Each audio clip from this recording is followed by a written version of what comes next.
आज आपण जवसाचे लाडू करणार आहोत। लाडू करायला घेऊया। सर्व साहित्य एकत्र करूया। भाजलेलं गव्हाचं पीठ, जवस, तीळ आणि खसखस याची पावडर, भाजलेले डेसिकेटेड कोकोनट, भाजलेल्या मखाण्यांची पावडर, भाजलेल्या ड्रायफ्रूट्सची पावडर,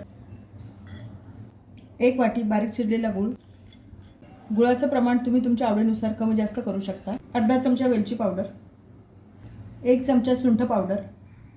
आपण याच्यामध्ये गूळ वापरला आहे। थोडासा जायफळ किसून टाकूया।